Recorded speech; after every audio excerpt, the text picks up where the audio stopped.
that you carry, any luggage you take, all the ghosts you keep in hiding, they don't scare me away. 'Cause I can't stop falling in love with you.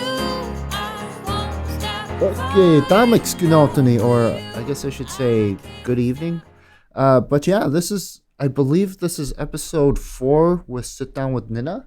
And yeah, tonight we got Nadine Eagle Child here with us, and I'll just let her introduce herself and just give us a quick bio of who she is, where she's come from, her achievements and stuff. So yeah, go ahead. Okay, itamiko ko. Nistua ko kakapu takaki. Nitutu again. I'm Nadine Eagle Child. I'm from the Blood Tribe, Kainai Nation. I just started work here with Ulsan Community College as the Indigenous Bachelor of Social Work Program Coordinator. I'm pretty excited about it. This is a very unique program, and it's really awesome that Ulsan is the first Indigenous college that is going to be holding a 4-year degree program. All the other tribal colleges have 2 years diploma programs or after diploma programs. So Old Sun Community College is marking a milestone here, and it's the first tribal college. So everybody's pretty excited about it. My supervisor, Laura Lee Water Chief, has been working on this for an Indigenous Bachelor of Social Work for a number of years with a task force of elders and community members from different tribes, Ganai, Siksika, Pikani, Skapi Pikani, and I believe Musqueam and some of the other tribes up north. So I started work here in March, and I am very excited to be a part of this this organization and this program. I'm a graduate of the Indigenous Bachelor of Social Work program, the first one that Red Crow Community College in my community, that they started that in 2017. So I was a part of the first cohort for that. It was a 2-year after degree program. So I didn't have any social work prior to that. Yeah. My background was my bachelor's of arts in Native American Studies. And then, so through that, I had my degree. So I was able to get into the Indigenous Social Work program through Red Crow College. So it was 2 years. Yeah. So I'm pretty excited about the program here at Ulsan, because those students are going to be taking part in 4 years of being immersed in our Blackfoot culture, yeah. Language, ceremony. It's for me, I always tell the students that when I took the IBSW, it was life-changing for me. It connected me back with our Siksika ways as myself as a Blackfoot woman, and the language. I understand the language, but I don't speak it fluently. Mm-hmm. So I'm getting back into the language, and I surprised myself that I could read some words in Blackfoot. You know, I'm like, oh, hey, I know, I could say that. And so it's really awesome. I could write some of it, but I could read it, and a lot of people have trouble reading it. Oh yeah, especially if you are a fluent Blackfoot speaker. Yeah. What else can I say? Yeah. So like I said, it was a life-changing program for me. I'm really all about social work, utilizing our Blackfoot ways, because we have such a gentle culture. Our language is gentle too. And it's a part of who we are. Like, we wouldn't be Blackfoot people if we didn't know our language. So it's important for us to reconnect with our language. So as one of our elders said, Bruce Swiftchild, he said, look, learn one word a day. Yeah. So for one day, pick one word and then just keep saying it until you could say it, and then you know what it is. Yeah. So by the end of the week, you have 7 words that you know in Blackfoot. Yeah. And that's one way to, like, hey, do one word a day. I know there's some Facebook groups out there that have the word of the day, and they'll record it so you can hear it and say it. Mm-hmm. So I think it's important for those that can speak the language to share it with the students. Yeah. If you have grandparents or people at home, you should, really encourage them to talk to you in Blackfoot and see if you can catch on, Oh yeah. Yeah. especially if you don't understand it. Yeah. Yeah. Yeah. Yeah. Yeah, definitely. Yeah. Thank you for giving us a little bit of a bio on yourself and sharing all that information. Well, one thing that I wanted to, I guess, ask you just because, uh, for myself going through school, it was kind of a long journey and kind of like I guess, a big struggle or I guess achievement. Can you give us like, tell us what it was like to go through university or like, I guess, in other words, kind of what kind of motivation do you have for people that kind of like are trying to start school or trying to get into school or don't even know how to start? Okay, I've got a lot to say about that. I worked for a number of years at the University of Lethbridge as a learning facilitator for the First Nations Transition Program. Prior to that, I worked at the Lethbridge College for a year as a student advisor. And as a student myself, recently, I just graduated in June with my Master's of Education from the Wow. UFC. Yeah. So, like I stated earlier, I started the IBSW program back home in 2017. So that was a 2-year program. It was 2017, 2018, 2019. I graduated, and the program at the University of Calgary, it's a 3-year program. So you kind of ladder up. You do the first year is a certificate, then the second year is your diploma, Oh yeah. and then your third year is your degree. Hmm. So I took that route because the Masters of Education at the University of Calgary, it followed the same format that the IBSW does. It utilized our Blackfoot culture, language, land-based learning. It was really amazing program. Yeah. So I chose that program rather than going with a Masters of Social Work because I couldn't find a social work program that incorporated our Indigenous ways and stuff. But now there are, I think Musqueam and Yellowhead are doing one, and same with Blue Quills College. Yeah. They're doing a Masters of Social Work utilizing our Indigenous ways. So so I did my Masters of Ed, but I was working full time at the university at the time. Yeah. And then I switched jobs and I was working with Red Crow Community College, Hmm. and I was going to school full time. Oh wow. So it was a lot. It was a lot to handle, but I was really determined to finish school. Right. I mean, like I said, the social work program was life changing, and it was, you're learning so much about yourself, like as colonization, what it's done to our people, and how it like it's a healing journey. Yeah. Yeah. It's a healing journey for yourself, and then you can take those teachings back home to your family. So for me, it was really exciting just to be in school, right? So I made it work. Our classes though for the social work program were Friday evenings Hmm. and Saturdays. Oh wow. Yeah. So and then I worked full time Monday to Friday. Yeah. So my school, I focused on school. Like in the evenings, I'd get home, rest for a bit, watch the news, and have supper, and then I'd get reading and writing. Yeah. That would be Monday, Tuesday, Wednesday, Thursday. Friday I had class, so I didn't that was a whole day for me, right? Yeah. And Saturdays we had class, and I didn't do anything Saturday evenings. I just kind of vegged or go out, get out of the house. Sunday I clean my house in the morning, do my laundry, rest a bit, and then my afternoon was spent reading and writing and Yeah. doing homework, right? So I missed out on a lot of stuff with my family, birthday parties, sporting events with the Oh yeah. grandkids Yeah. and stuff like that. But my family knew how determined I was.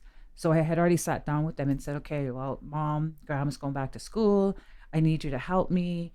Hmm. And they did, I'd be like, okay, I'm not cooking. I'm too tired. I'm not going to cook. I've got an assignment to do. I got a paper due. You Yeah. guys can fend for yourselves, make a Yeah. sandwich or whatever. So the family was really good, right? And Oh yeah. they just leave me alone and while I'm reading and writing, and so it worked out. But it was a long process. I mean, you have to take time to do self-care, Yeah. or you'll burn out, right? Yeah. Yeah. So I really had to think of ways to just kind of relax and not stress out about assignments and reading and whatnot. Oh Hey, yeah. Yeah. yeah. So it's time management is a big thing as a student.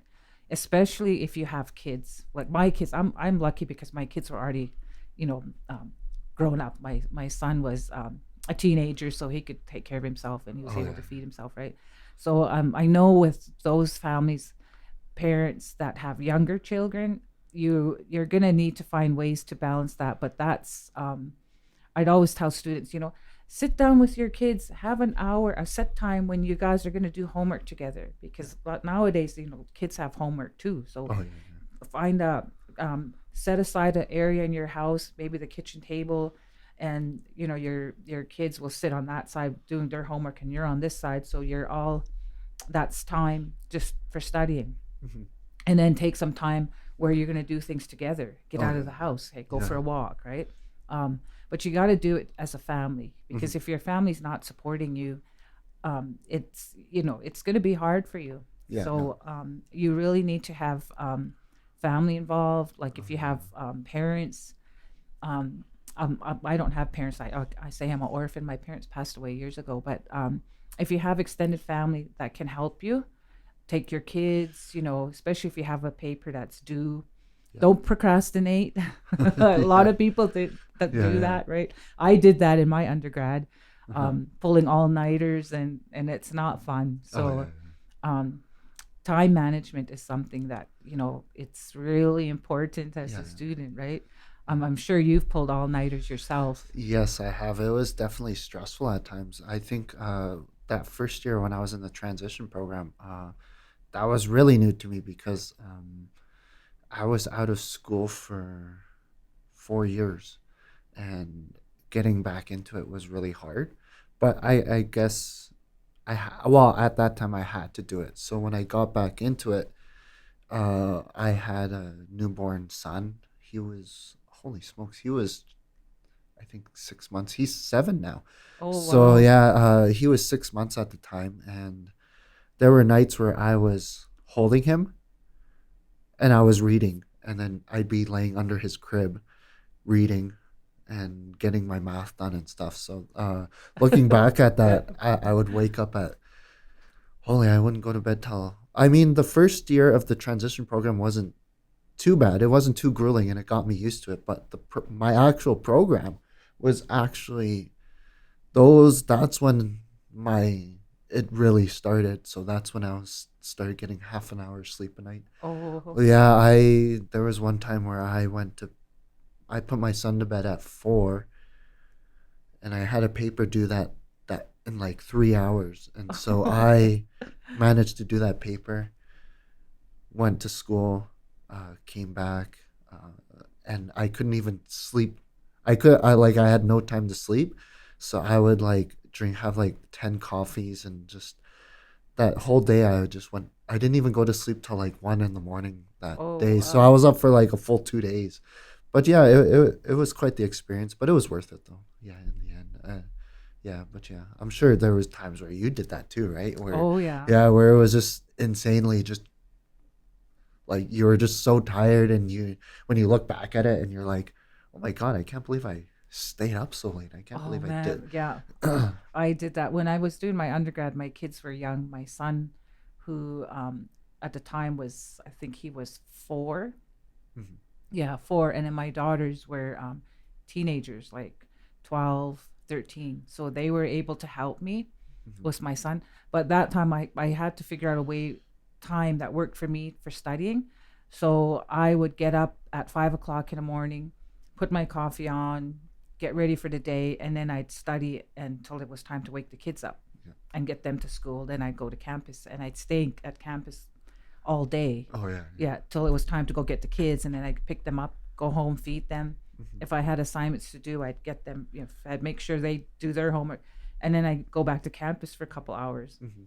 So that was my schedule too. Like that was my study time. Was the best time was at 5 a.m. or Oh yeah. 4, right? Yeah, yeah, Yeah, when it's quiet, you don't have to worry about the phone ringing, yeah, yeah. and so you got to find those study times that are going to work for you, family wise, right? Especially if you have little ones. Oh yeah, yeah, Yeah, definitely. yeah. Yeah, yeah. It's really crazy just looking back at those moments. But yeah, that was the first segment. So we're just gonna close it off, and we will be back after the short break. So yeah, stay with us because we got more coming up after this. Okay, this is Sit Down with Nin'na. We are back with the second segment. So yeah, we just finished talking about. I believe that was a little bit of school and stuff. I guess we could just continue with anything, but uh, actually, one thing that I because I thought about this before I started was the um you actually taught or my a couple of my cousins were actually in the transition program after I left. Do you remember Daryl What was his last name? Daniels? I Daryl. think, but I can't remember. He was in it like 3 years after, or were you there? I left in 2018. Oh, really? Yeah, Oh, yeah, so he must have never yeah. seen him. No, No, no. Or no. Dustin? Yeah, Dustin. Dustin. Oh, Yeah, yeah. I oh, remember okay. Oh, Dustin. you remember Dustin? Yeah, Yeah, yeah, yeah. yeah, yeah. And right now, my other cousins and Casey Breaker, Casey Lynn Breaker, but she just took it this past year. Oh Yeah, yeah, yeah. yeah. So it's kind of cool seeing a bunch of other people go through it and stuff. But it's just continuing that discussion of what we were talking about. That it was really mind-boggling. Like when I go back, I haven't went back to the university. I think since I graduated actually, but When was that? oh, that was in May. Since I walked well walked across the stage, I Across the guess. stage, yeah. Yeah, that was when I haven't went. Well, I went back to work out, but I haven't been back since I moved away. So I guess I can't help but like every time I go back, and it's like, holy smokes, it's a big mind trip because like there were times where when I would look at these places and I'd feel so much anxiety. Like I remember I couldn't even. Uh, I would get a lot of anxiety just looking at the uh, how do I say the bus stop because like when I'd be walking down that long aisle from where you park, you know where you park across the street there, by those it's like a few houses, and you kind Oh, of across the road. yeah, and you Yeah, have yeah. to When you have to cross University Drive. yeah, yeah, yeah. Yeah, yeah. I'd be walking through there, and I was like have the most utmost anxiety, and I'd be like, okay, I got three papers due. I have to go because I would my program required me to do stuff after school too, so I'd be like I have to go do my band thing. So Oh yeah. it was mandatory. I had to join a the some uh what do they call it Drumming. not drumming. It was almost like I had to join an orchestra. Oh, Yeah, yeah, so it was yeah. like an after school activity, and it was Oh, part. okay. Yeah, so I had to do that, and then I had to work in the studio. So I would be working. Yeah, and it was pretty gruesome because that first semester in the oh, sorry, that I remember I was absolutely shattered because I didn't know how to read music. Okay. Yeah, I Yeah, didn't. I don't know how to read Yeah, music. yeah, I didn't know how to read music. I didn't know how to even. Well, I knew how to play music, but it was very discouraging because my teacher, it was supposed to be a Monday, Wednesday, Friday class, but because there was so many people that didn't know music theory too well, she made it a Monday, Tuesday, Wednesday, Thursday, Friday class at 8 a.m. every Oh. morning. So that was really gruesome. And then after I would have my studio classes, which were pertained to my degree. So those would go from like my mornings were dedicated to music and ear training, and then after would be studio work. So I would learn how to, miking and stuff, and those were discouraging because I remember there were kids in there that were making full songs, and they were Oh making wow. like it was very discouraging. But I guess I got through it. But yeah, like hearing you talk about some of that stuff, it reminded me of like it feels good to go back and not feel that anxiety. Yeah, Yeah, yeah. yeah. It's kind of looking at it with a different view and stuff. So yeah, I don't know if you feel the same thing or like. Yeah, no, well, it was stressful, but I really when I was a student at the University of Lethbridge, I I was told by some friends to get involved in campus, on campus activities, right? Yeah, yeah, That it would make you feel more connected to the institution. yeah, yeah. So I always encouraged students to do that. So I ended up I didn't know that there was a Native Student Club when I first started at the university way back in the 2002, I think is when I started, because my son Totally. was just little. Yeah. He was like 4, and I didn't know. I started my studies in January, so I didn't know that I could do um, a tour, a campus tour, Oh right? yeah. Yeah, I didn't know you could do that, and so I didn't know my way around the university, and I have no sense of direction Yeah. whatsoever. So it was trial and error for me those first few weeks. Yeah, yeah. I don't know how many times I got lost. When I get home in the evening, my feet would be just killing me because I took the wrong hallway, and and Yeah.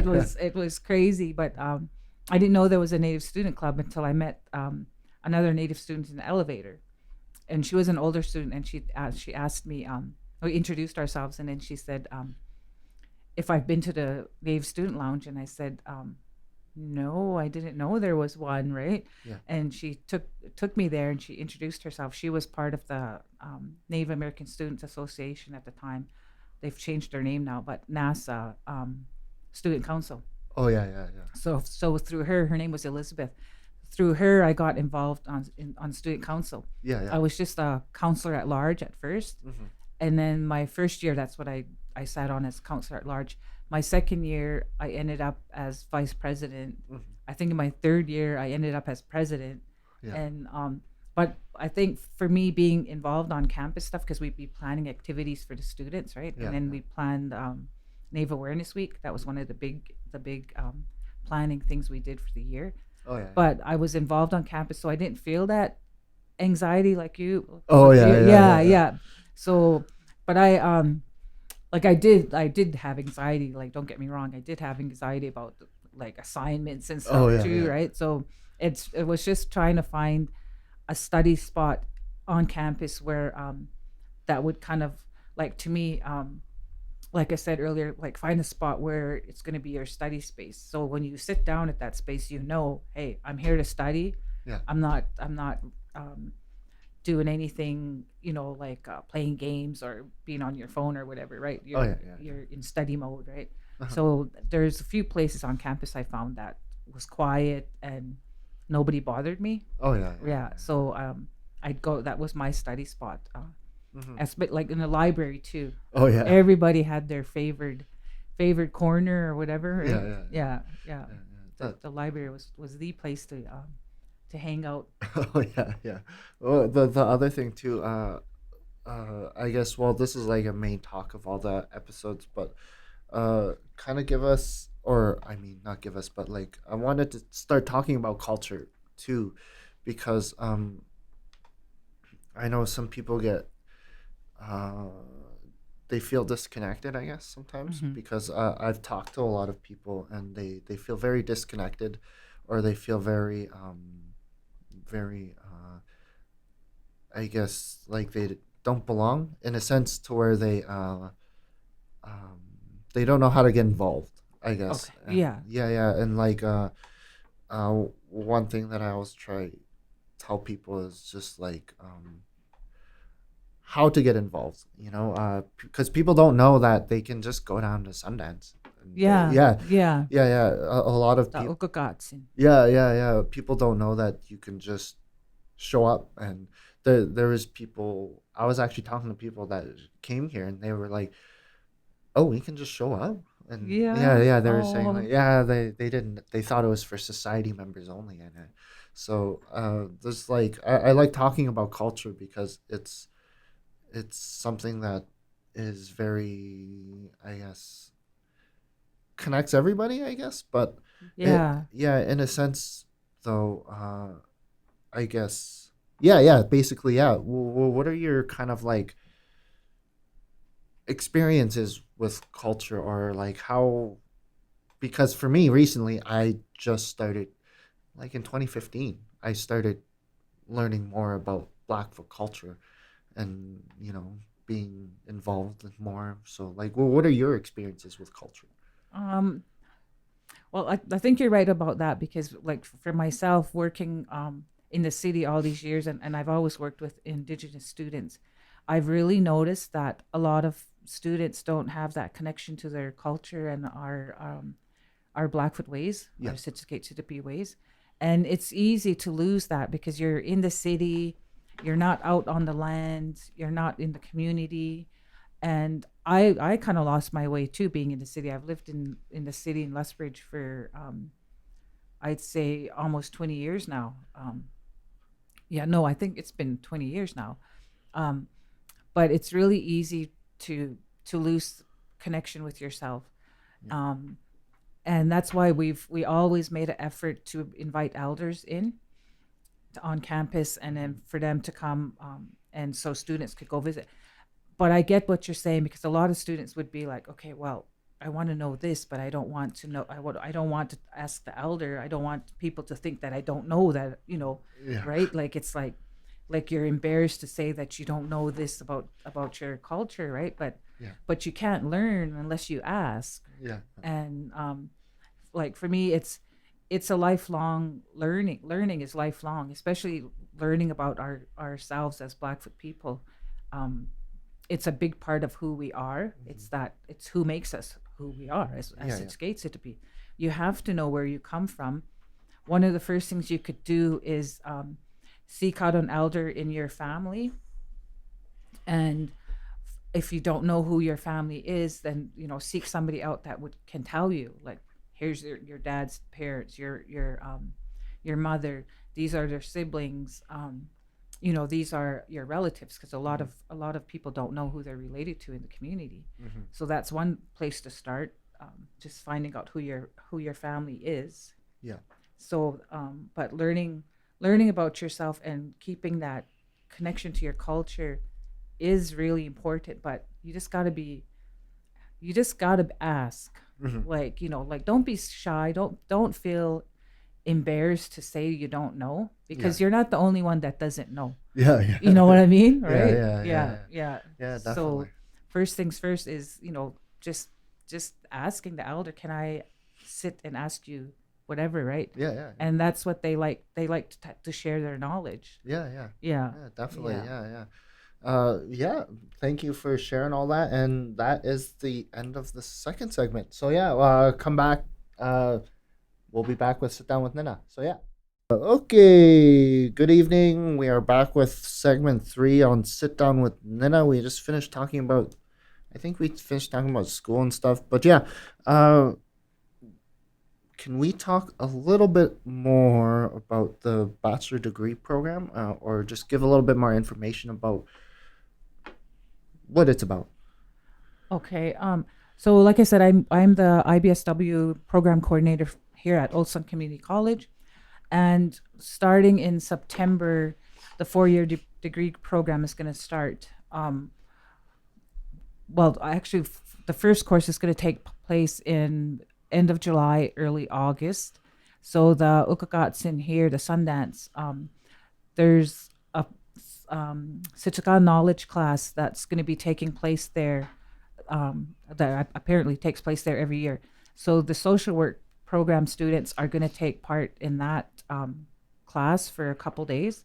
So the class will actually be at the camp, and the students will get immersed in the culture right off the bat. So you'll know what the Sundance is about, what the society members do.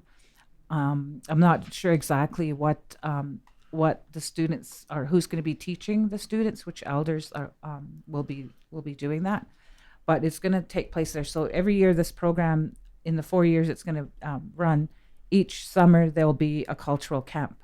Mm-hmm.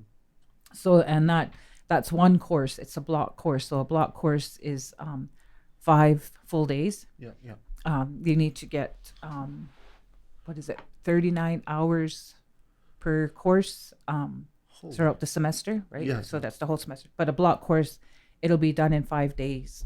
Oh yeah, yeah. Yeah, so 5 full days, Mhm. and that's one course. And then in September, it'll be full-time studies. So Wow. classes will be, right now they're scheduled to take place Tuesdays and Thursdays.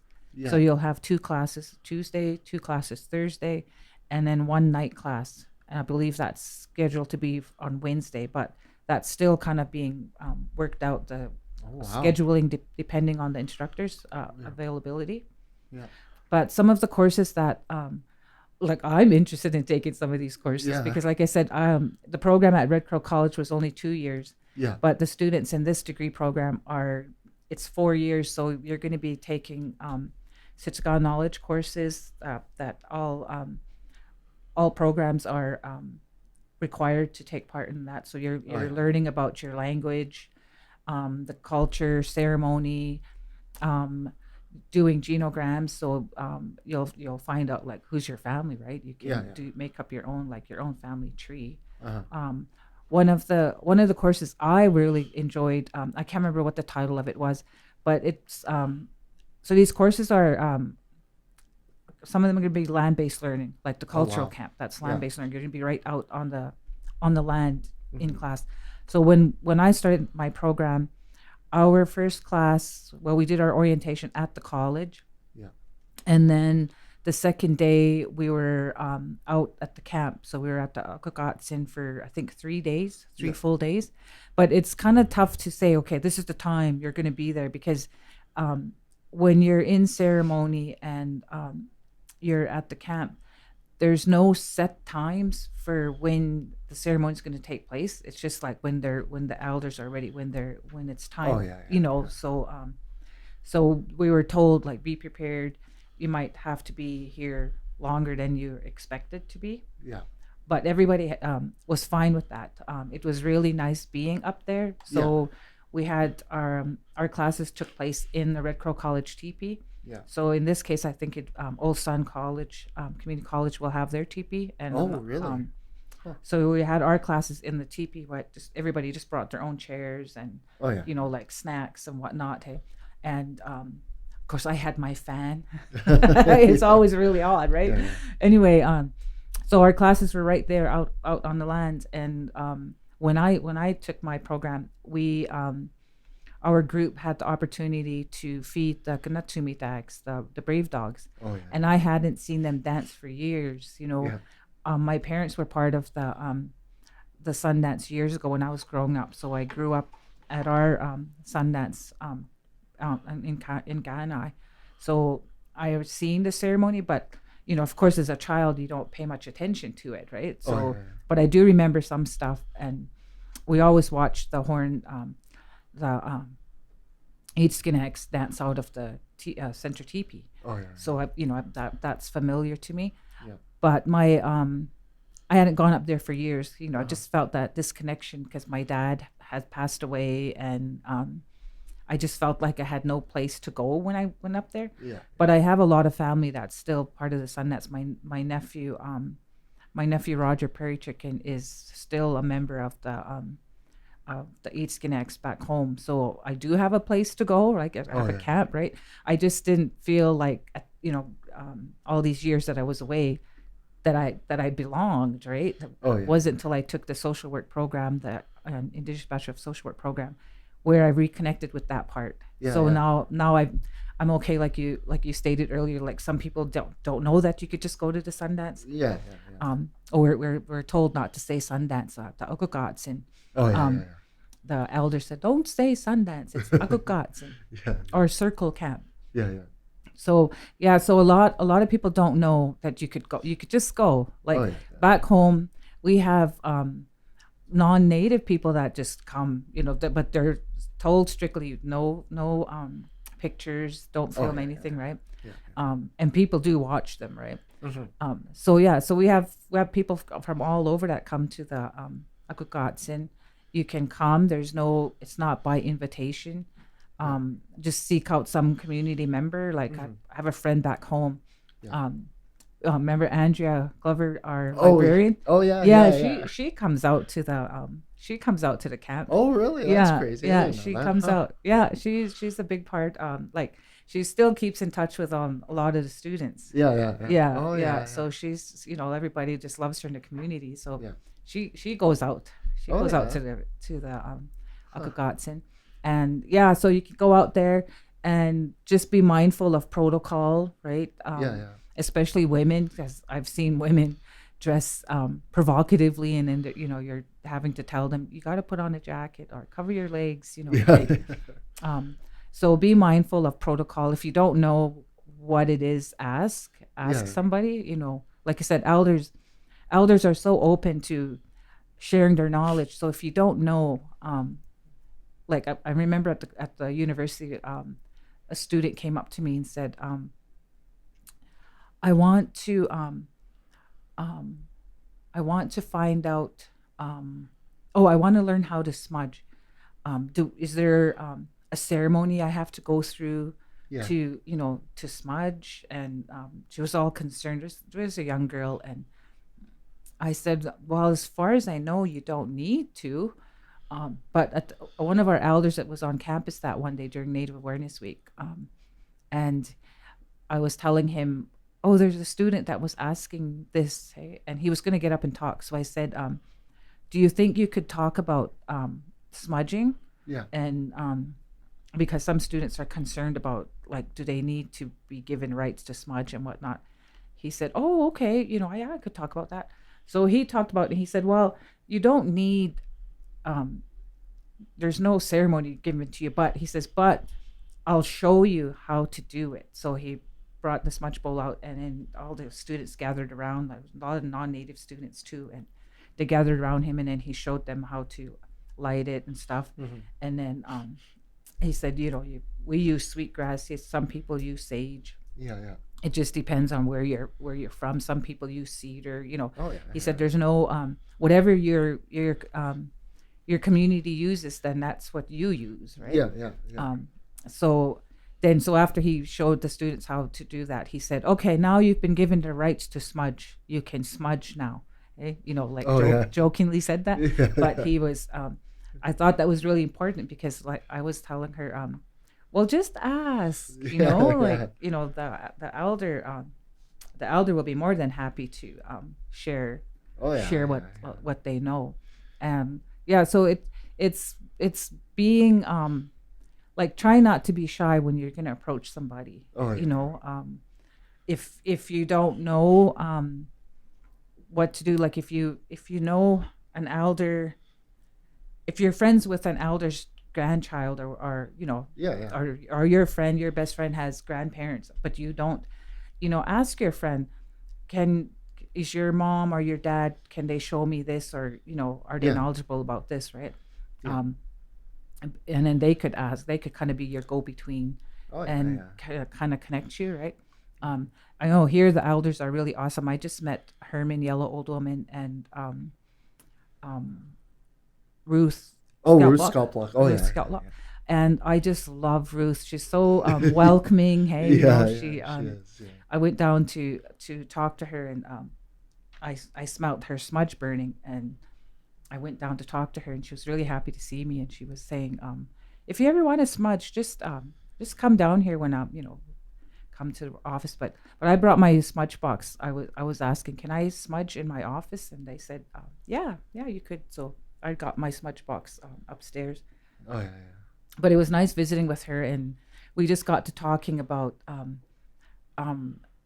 people she knows back home Yeah, that she's yeah. related to, and then you know got to know that she's related to people I know, and Yeah. it's just like a small world. Hey, and then Oh we yeah, got to yeah. talking about there's pictures on the wall down in the annex there, and of elders, and some pictures of them at the camp and stuff. Oh yeah. So she was telling me this was a tobacco ceremony, Mhm. and these are the people that were in this picture, and she was telling me, and their involvement in the community. Yeah. And I knew some of them.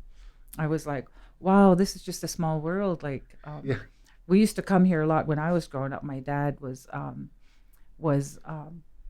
good friends with Mark Wolfleg Senior, Oh the old really? guy. Yeah, yeah, yeah. Yeah, so we used to come up here, and we'd always go out up to Mark's, and Dad and him would sit and visit. Yeah. So it's if you're here on campus at Old Sun Community College, like the elders are here to help the students. So go sit with them. They're Yeah. really open and easy to talk to. Oh yeah, yeah, Yeah, yeah, yeah. yeah, That was a lot. That was thank you for that, because it's just, I think a lot of people need to hear some of the stuff that you can just go and just ask elders, and just, it doesn't matter what kind of knowledge, or if you're starting, if you know little, sorry, if you know little to nothing, I think the information needs to be out there a lot, and we don't realize that it's something that's very prevalent among a lot of the people, just because of yeah. modern times and stuff. But that's all we have for this time. So yeah, come back for segment 3.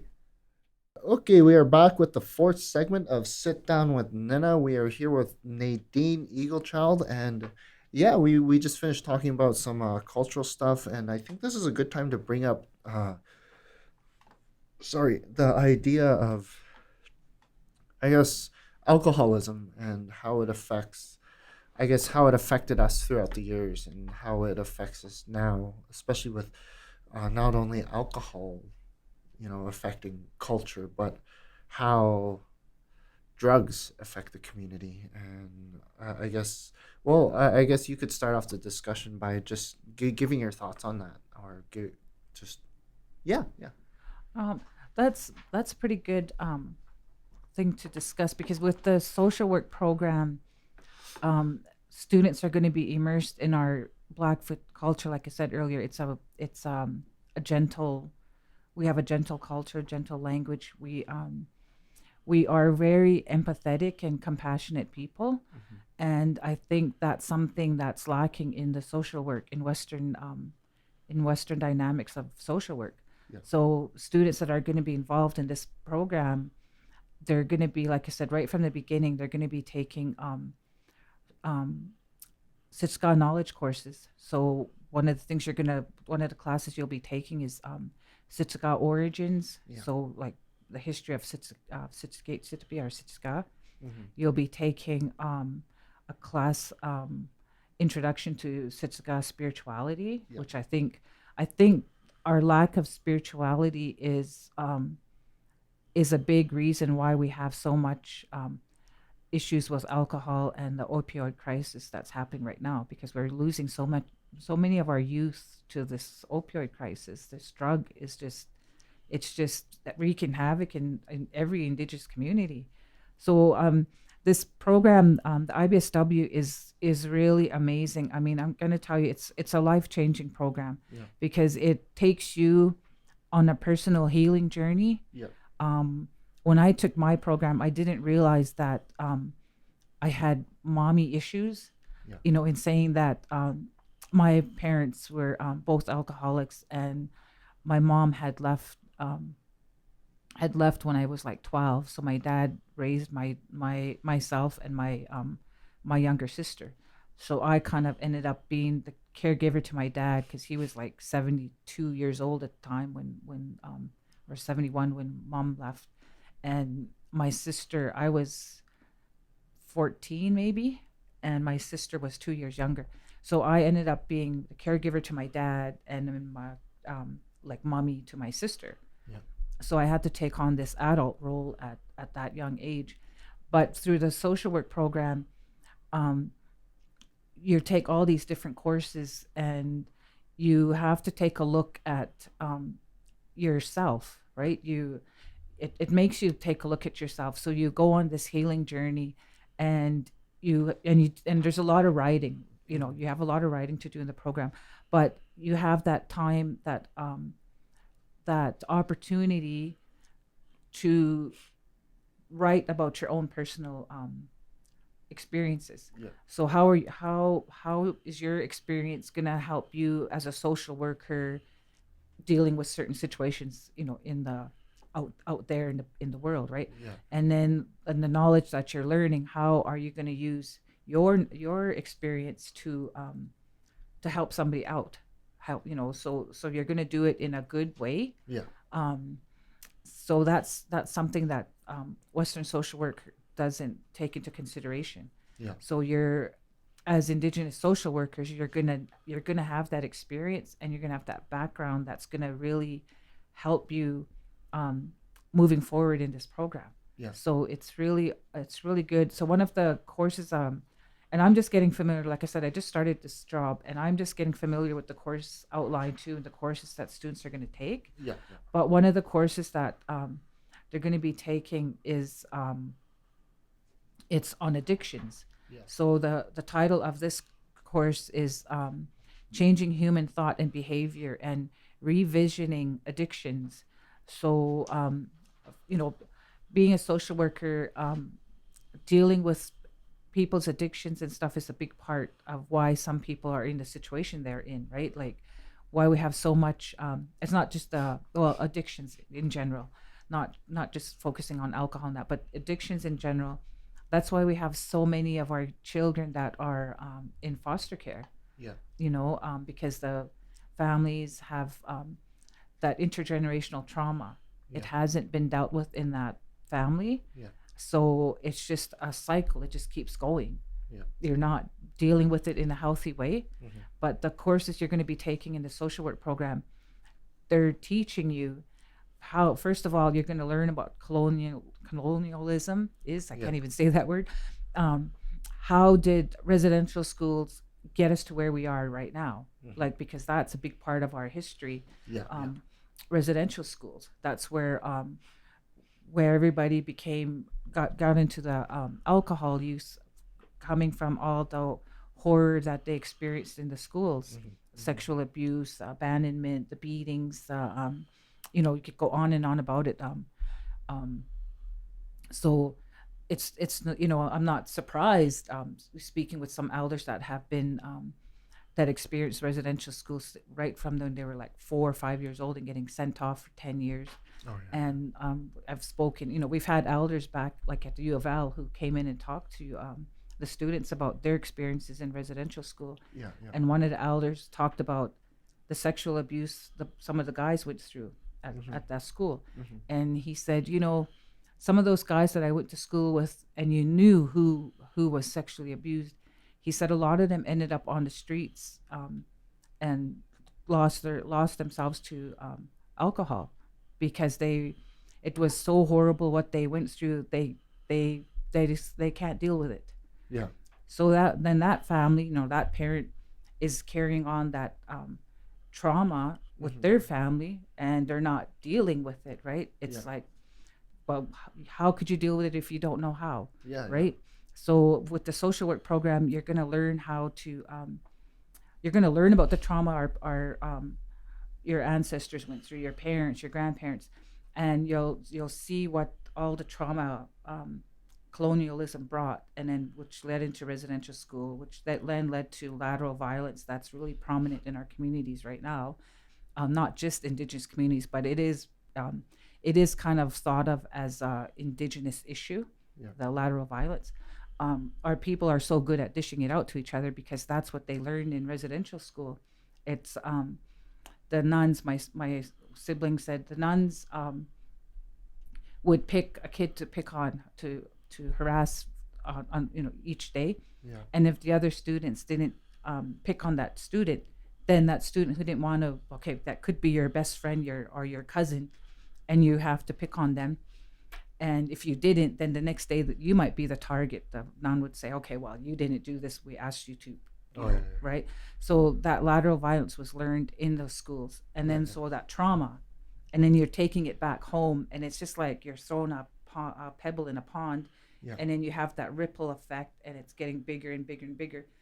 So you're taking that trauma you learned, all that negative stuff, back to a community you haven't been in for 10 years or so. So you've lost that connection, right? And then you're bringing it back home. So you're going to learn through the program how to deal with addictions, issues, and you're going to learn how our Blackfoot ways can help the healing process. Because like I said, if you're not connected to yourself as a Blackfoot person, your spirituality, I was always taught by Dad to, like, you got to pray. You don't have to be in church to do that. The Creator can hear you anywhere you are, but praying is a big thing. But being in the city that I kind of lost that too, I did still pray, but I wasn't smudging and stuff, right? Yeah. So now I'm getting back into that, and it's really calming. Just that smell of the smudge, Yeah. it really calms you and it grounds you. Yeah. And I've used that to help students when they're stressed out. I ask, well, do you want me to? Can I light my smudge? And it just seems to calm. Oh yeah. Has a Yeah. calming effect. So you'll learn about that, but trauma is a big part of our history, and you'll learn.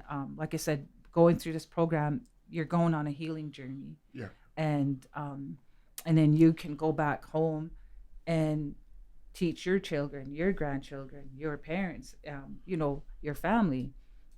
Hey, we can't be doing this to each other anymore. Hey, Yeah. you Yeah. can't be you can't be doing that to your kids. Yeah. It's we need social workers that understand our communities, Mhm. what the issues are, Mhm. and then being able to go out there and help families in a gentle way, and not like making them feel bad for losing their kid or whatever.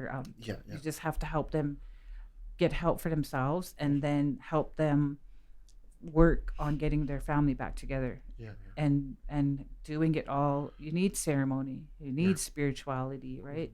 Yeah. And you don't know how much you need it until you start doing it again. Yeah. Yeah. So it's reconnecting yourself with who you are as a Blackfoot person. Yeah. And it's not just Indigenous people. Like in the program, the Masters of Ed program I took, there was a lot of non-Indigenous students, Yeah. Yeah. and they really learned a lot with land-based learning. Yeah. Like they were they just loved it, and then they were taking, and a lot of them were teachers, so they were taking these teachings they were learning in that program back to their classrooms. And so they were teaching the native children to be proud of themselves, and then showing them so showing the other non-native students what our culture has to offer. So it was really so the whole class was learning, right? And Yeah. it was beneficial for all of everybody, Yeah. right? So these courses are just awesome. Like I said, Mhm. I was just going through it. You'll do a cultural camp each year. The you'll be doing things that are geared to Siksika. So there's going to be selected topics in Siksika social work practice. So Yeah. it's going to be based on Siksika, the community. Yeah. So it's going to be beneficial to you, and you're going to be helping Yeah. to heal your community. Yeah. Yeah. That's so good because I'm almost interested in taking it because it seems You can have more than one degree. yeah, yeah. But yeah, I think that's all the time we have. Thank you so much for coming in, Nadine, and taking the time to come up and just be on the podcast. So Well, thank you for having me. yeah. Thank you so much, and for all the stuff that you shared. Sometimes, well, it's not easy to come on and just talk and stuff. So yeah, thank you again for Yeah. that. And that was Sit Down with Nin'na. This is the 9th episode. But yeah, come back later because we got more music on the way next on 104.7